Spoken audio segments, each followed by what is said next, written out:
Salah satu potensi yang bisa dilakukan dari bekas-bekas lubang bekas tambang ini adalah menciptakan titik-titik pariwisata. Mungkin boleh dijelaskan, Pak, sampai Iya, saat ini apa yang bisa diciptakan begitu dalam konteks sektor pariwisata tadi? saya lihat dari 168 titik yang diidentifikasi oleh teman-teman jaringan advokasi tambang, beberapa titik sudah dioptimalkan menjadi kawasan pariwisata. Saya contohkan di daerah Semboja, itu wilayah dalam IKN ya, di wilayah ketiga. Itu sudah dibangun pariwisata namanya Lakeview, ya nanti bisa dilihat. Ya. Dan ternyata bekas lubang tambang yang besar itu, yang sampai kedalamannya 15 meter itu menghadirkan air yang pH-nya sudah bagus. Sudah sampai pada pH 7, 6 Oke. gitu loh.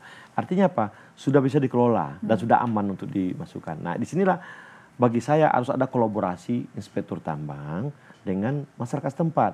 Mana yang sudah layak untuk kita kembangkan mengembangkan pariwisata. Ada juga eks tambang di daerah PPU. Itu jadikan wisata seperti goa ya, dan bagus sekali.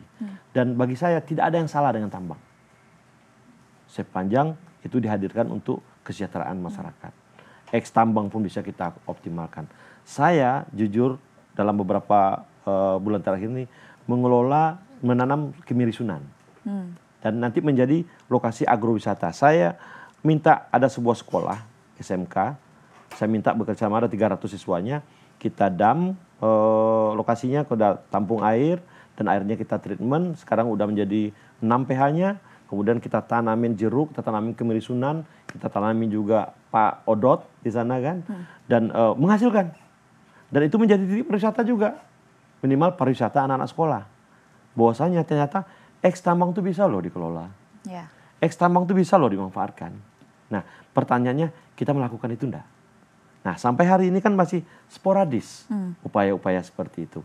168 titik bagi saya membangun budaya untuk menjadikan eks tambang sebagai sesuatu yang bermanfaat, itu yang harus kita lakukan ke depan.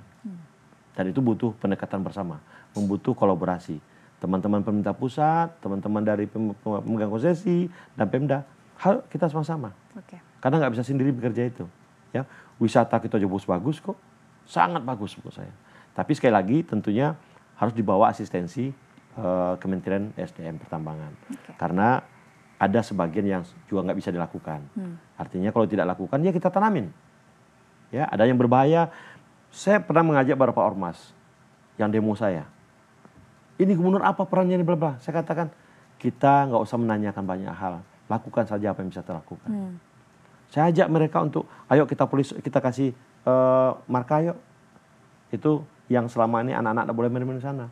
Kita bikin situ semacam peringatan, dilarang anak-anak bermain di sini karena berbahaya. Itu bisa kita lakukan, sudah berkontribusi loh. Sehingga mengurangi korban. Atau ada lokasi yang sudah bisa dikembangkan seperti di desa Sumbersari di dekat Tenggarong. Dibikin untuk rakit apung. Untuk keramba ikan. Karena pH-nya sudah bagus. Jadi tidak hanya pariwisata, perikanan juga bisa. Tetapi sekali lagi semua harus dibawa asistensi dari teman-teman dari pertambangan. Oke, di samping berkaitan dengan kita masih menunggu begitu ya konsisten dari pemerintah pusat berkaitan dengan ini. Bagaimana sih cara mengembalikan value dari lubang-lubang bekas tambang ini ke masyarakat lokal begitu ya Pak. Kalau dari pemilik konsesi sendiri perspektifnya apa Pak? Apa yang menjadi tantangan mereka? Saya katakan ada dua. Tadi ada lahan dimiliki oleh pemilik konsesi, ada yang non pemilik konsesi. Nah yang rata-rata yang sulit untuk dikontrol itu adalah yang di luar konsesi ini nih. Contoh tanah masyarakat. Ya bukan konsesi. Atau konsesi tetapi berada di permukiman masyarakat. Nah ini kan sulit dikontrol oleh pemilik konsesi. Nah ini contohnya. Dan kejadian itu banyak seperti itu. Saya contohkan kemarin di Tenggarong. Itu kejadiannya di dekat pemukiman. Nah pertanyaan saya, kewenangan siapa ini? Kan minimal kan 250 meter. Tapi faktanya kan cuma 50 meter dari pemukiman masyarakat.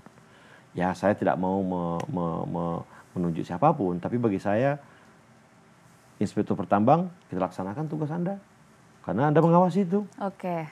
Ya kan? Kalau ada ternyata melanggar aturan, ya bersama-sama kita menyelesaikannya.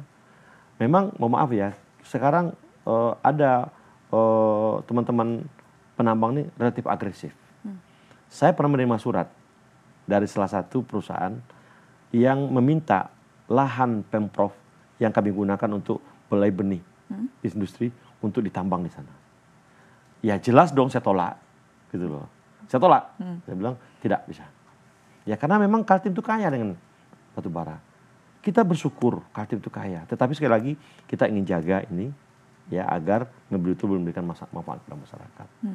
Untuk pariwisata, untuk pertanian, dan untuk kebutuhan lain. Oke. Gitu. Mungkin boleh dijelaskan sedikit lagi Pak, tadi kan kita sudah menyinggung beberapa komoditas yang bisa dihasilkan dari hasil-hasil bekas lubang tambang, dilihat dari profil tanahnya itu sendiri begitu ya.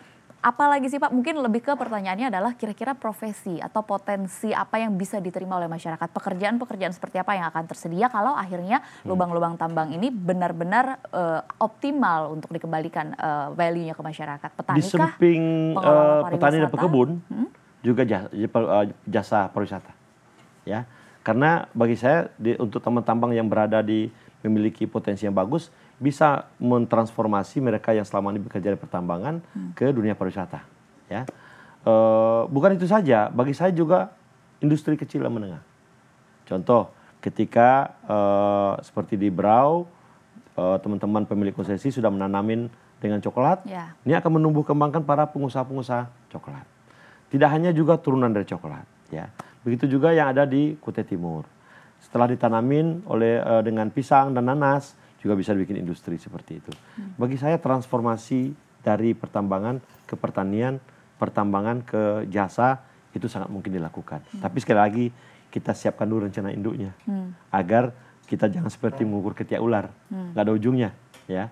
Dengan adanya benchmarking, adanya terukur, gitu. Kita berharap nanti persoalan tambang-tambang yang ilegal ini bisa kita jadikan transformasi menjadi kesejahteraan masyarakat. Memang butuh usaha bersama-sama. Ya, mungkin ini juga berkaitan dengan pembangunan ibu kota baru kita begitu ya Pak, IKN. Kalau dari pemerintah daerah sendiri, apalagi sih Pak, atau apa yang sudah dilakukan upaya-upaya untuk mengembalikan atau memulihkan tanah-tanah atau lahan-lahan yang kita melakukan piloting. Karena sebagian besar orang kita ini melihat suksesnya, success story. Kalau Brokol berhasil menanam coklat, itu kan dia punya sumber daya. Betul. Nah, sekarang kami gerakkan sekolah. Ya kamu lihat nanti boleh di daerah Semboja, saya mendorong satu SMK untuk menutupi kembali ex-tambang itu, yang tambang-tambang yang dulu banyak airnya beracun itu. Kita tutupin lagi, kemudian kita kasih dolomit, ya kapur. Kita minta bantuan dari beberapa teman-teman yang ada juga dari teman-teman pemilik konsesi, dikasih, kemudian kita tanamin sekarang. Nanti kalau Mbak mau ke Kaltim, saya ajak nanti ke Semboja. Itu success story kita melakukan pengelolaan ex tambang ilegal ya, yang bukan berada di wilayah konsesi, yang kemudian kita jadikan sebagai lokasi peternakan dan juga lokasi untuk perkebunan hortikultura. Saya berani mengatakan karena sudah saya melakukan itu, dan insya Allah dengan melibatkan anak sekolah kita akan bisa punya tenaga yang bagus, punya tenaga kerja yang bisa merubah mindset mereka, bahwasanya ex tambang itu bisa dikelola. Baik. Ini saya mendapatkan informasi bahwa Anda sudah berkunjung begitu setidaknya ke 5 pemegang IUP atau pemegang konsesi batubara di Kaltim. Bagaimana akhirnya Anda melihat potensi dari pengembangan lahan tambang untuk integrasi ke pertanian itu sendiri, kemudian ke sektor pariwisata. Bagaimana Anda melihat dan apakah memang contoh-contoh sukses di sana juga bisa diterapkan di katakanlah 154.000 titik atau 160-an wilayah lubang-lubang tambang yang lain begitu Pak? Iya, saya datang ke MHU, saya datang ke Indominco, saya datang ke Kideko, saya datang ke Brokol, satu lagi saya lupa. Itu ada yang 75 hektar dibangun sawah. Dan hasilnya bagus. Memang produksinya baru 4 ton, 3 ton. Untuk sebuah ex tambang, bagi saya itu sudah luar biasa. Ya. Juga di MHU, saya juga berkunjung, mereka bisa beternak sapi. Ya. Mereka juga menanam odot, menanam lengkeng, dan sebagainya.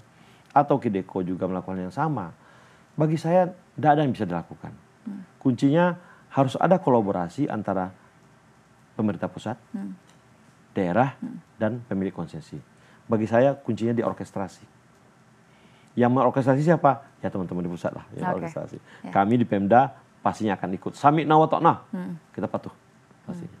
Oke, ini karena memang dari awal dialog saya melihat bahwa betapa Anda mendorong begitu, mengharapkan pemerintah pusat akhirnya ikut mengintervensi secara optimal. Kira-kira selama ini komunikasi yang sudah disampaikan ke pemerintah pusat apa Pak dan bagaimana responsnya? Iya, sampai sejauh ini kita pasti berkomunikasi ya. Ya.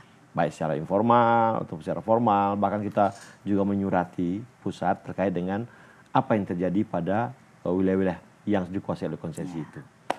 Dan kita sampaikan, tapi sekali lagi kami hanya bisa memberikan info saja kepada pemerintah pusat dan berharap sesungguhnya akan ada feedback kepada kita. Ayo kan duduk bersama, bagaimana kita menyelesaikan ini. Tapi langkah-langkah ini kayaknya ya perlu kita optimalkan lagi ke depan. Ya, menurut saya begitu ya. Kita mempunyai komunikasi yang sangat bagus dengan pusat.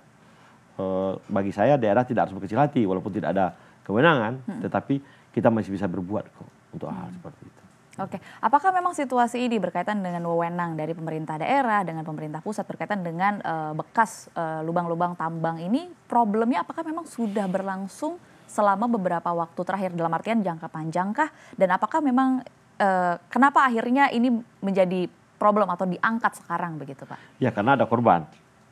Karena ada korban. Dan juga ada juga komplain dari masyarakat kan. Komplain masyarakat karena beberapa titik itu tidak mungkin dilakukan oleh masyarakat. Karena kan dalam. Dan diameternya besar. Ya, diameter besar. Nah, untuk hal seperti ini yang saya katakan butuh kolaborasi dengan dan juga tidak sepenuhnya juga kalau konsesi kan mereka kecolongan. Untuk beberapa titik ya. Saya ingin katakan saya juga berkomunikasi kok dengan pemegang konsesi, mereka kecolongan. Kenapa? Wilayah konsesi mereka digarap tanpa sepengetahuan mereka. Tapi bagi saya praktik pertambangan ilegal. Ya. Nah ini yang saya katakan tadi kenapa? Jumlah inspektur pertambangan terbatas. Mungkin juga infrastrukturnya terbatas. Nah itu bagi saya penting kita duduk bersama antara pemerintah pusat dan daerah. Untuk ya mungkinlah pusat mendelegasikan sedikit kewenangannya di bidang pengawasan dan sebagainya. Di samping soal wewenang, kalau Anda Pak Akmal kan Anda yang mengetahui begitu yang sudah melihat juga kondisinya di lapangan. Kira-kira jumlah ideal inspektur di lapangan ini untuk Kalimantan Timur sendiri dengan jumlah kawasan lubang-lubang yang masih belum terurus, berapa orang Pak? Kalau saya jujur ya, apa yang data disampaikan oleh jaringan advokasi tambang mengatakan ada setidaknya 168 titik kawasan ya yang tambang ilegal, ya minimal 168 lah. Beri mereka menjadi KPI mereka. KPI-mu adalah memastikan lokasi-lokasi ini tidak ada korban. Itu simpel aja. Minimal ya, itu dalam perspektif saya.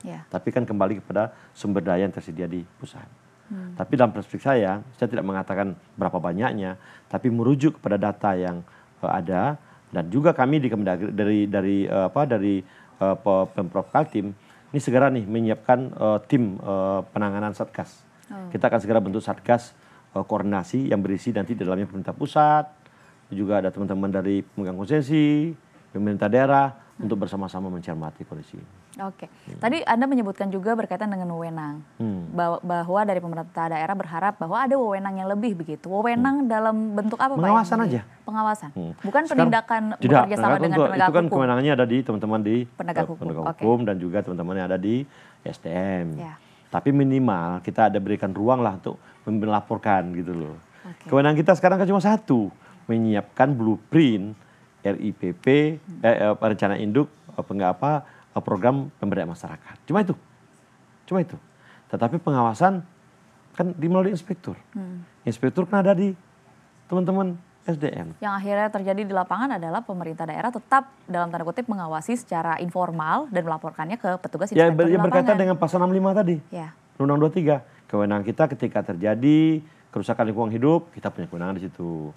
Atau di pasal 63 huruf F ayat 2 huruf F Undang-Undang nomor 6 2023 ada juga kalau terjadi pencemaran lingkungan, contoh sumber air bakunya masyarakat tercemar, ada penambangan ilegal, kita turun.